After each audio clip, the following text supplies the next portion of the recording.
గాజువాకలో గౌరీయుల ఆత్మీయ సమావేశం. గాజువాక నియోజకవర్గ వ్యాప్త గౌరీయుల ఆత్మీయ సమావేశం 70వ వార్డు శ్రామిక నగర్లోని ఓ ఫంక్షన్ హాల్లో నిర్వహించారు. నాయకులు కేవీఎస్ నాయుడు, బుడ్డేడ రమణ, సూరిశెట్టి పెంటారావు, పెంటకోట వెంకటప్పారావుల ఆధ్వర్యంలో జరిగిన సమావేశంలో కూటమి ఎంపీ అభ్యర్థి శ్రీ భరత్, ఎమ్మెల్యే అభ్యర్థి పల్లా శ్రీనివాసరావు, అనకాపల్లి మాజీ ఎమ్మెల్యే పీలా గోవింద్ సత్యనారాయణ పాల్గొని మాట్లాడారు. 5 ఏళ్లు పాలించిన వైసీపీ ప్రభుత్వ గౌర సామాజిక వర్గానికి ఏనాడు పట్టించుకోలేదన్నారు. పదవులతో పాటు రాజకీయంగా ప్రాధాన్యత ఇస్తామని చెప్పి మోసం చేశారని ఆరోపించారు. పీలా గోవింద్ మాట్లాడుతూ అనకాపల్లిలో అమర్నాథ్ చేసిన అభివృద్ధి ఏమీ లేదన్నారు. అక్కడి ప్రజలు చీదరించుకుంటేనే ఇక్కడికి వచ్చారన్నారు. ఈ కార్యక్రమంలో GVMC TDP deputy floor leader Peela Srinivas, కార్పొరేటర్లు గంధం శ్రీనివాస్, పల్లా శ్రీనివాస్, ఆడారి రామకృష్ణ, వెంకటప్పారావు, బీసెట్టి రమణబాబు, సింహాచలం, ఆడారి రాము, అన్ని గౌరీ సంఘాల పెద్దలు పాల్గొన్నారు. మమ్మల్ని మరి శాసనసభకి పార్లమెంట్కి పంపిస్తారని మీ దేవుని కోసం ఇక్కడ రావడం జరిగింది. మీ ఆశీర్వాదం మాకుంది అనే నమ్మకం కలిగిందని చెప్పి ఈ సందర్భంగా తెలియజేస్తున్నాను. ఖచ్చితంగా నీ మాట ఇస్తున్నాను. మన సంఘ భవనానికి నేను ప్లేస్ కేటాయిస్తానని చెప్పేసి ఈ సందర్భంగా తెలియజేస్తున్నాను. అలాగే నేను అనేక సందర్భాల్లో చెప్పా, అనేక సందర్భాల్లో గౌరీలు వారు సంఘం నడిపేటట్టుగా ఇంక ఏ కులస్తులు నడపరని. అలాగే వైశ్యులు కూడా చూశా. ఎందుకంటే ఉన్నదాన్ని చాలా జాగ్రత్తగా అది సంఘపరంగా వినియోగించి సంఘ ప్రయోజనాల కోసం చేసేటువంటి చాలా నిబద్ధతగా నేను చూసినటువంటి సంఘాలు ఉన్నాయి.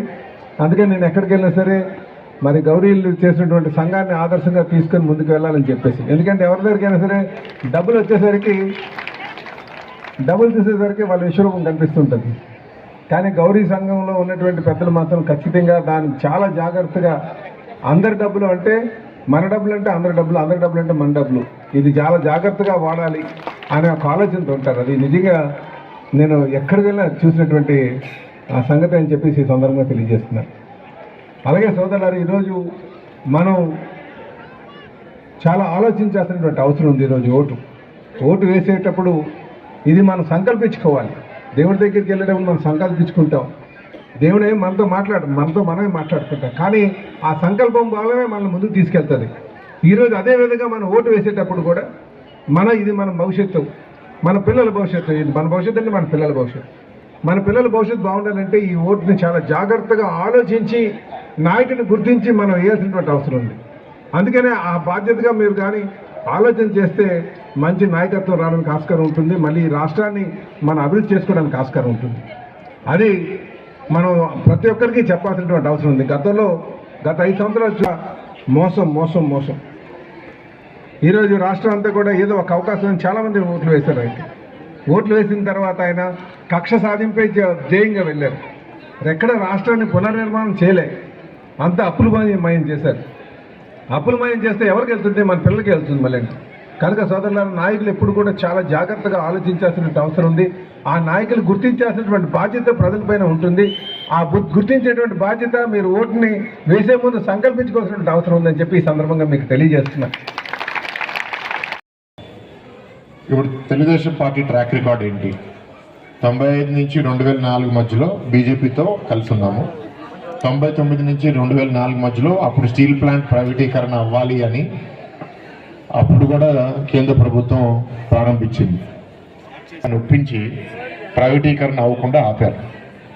అప్పుడున్న అప్పుని ఎక్విటీగా కన్వర్ట్ చేసి స్టీల్ ప్లాంట్ని 20 ఏళ్ళు నడిపితే దాంట్లో 15 ఏళ్ళు 16 ఏళ్ళు లాభాల్లో నడిచింది ప్లాంట్. అది తెలుగుదేశం పార్టీ ట్రాక్ రికార్డ్. ఇప్పుడు ఏంటో బీజేపీతో కొత్తగా ఏం లేదు, ముందు నుంచి కూడా ఉన్నాం. మనకేంటి అంటే ఆ నిబద్ధత, కమిట్మెంట్ ఉంది తెలుగుదేశం పార్టీ. వీళ్ళ ట్రాక్ రికార్డ్ ఏంటి?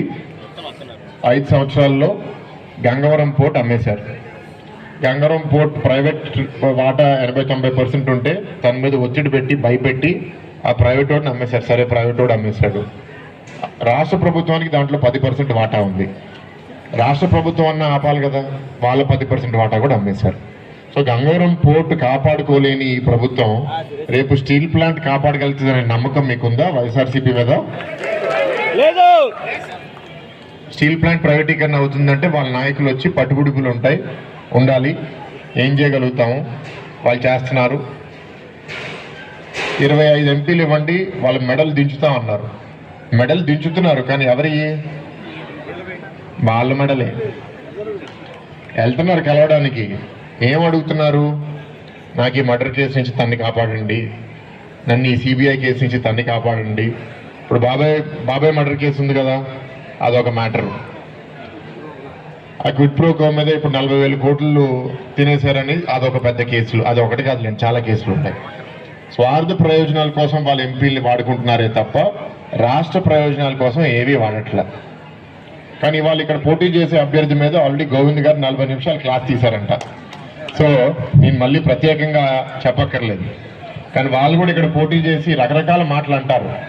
ఇప్పుడు గెలిపించండి, ఇప్పుడు మేము ప్రైవేటీకరణ ఆపుతామని. సూపర్ 6 చెప్పంటారు, చెప్పలేదా మీరు? అది ఒక ఉందండి, కేంద్ర ప్రభుత్వం మేము ఒప్పించగలుగుతాము అని.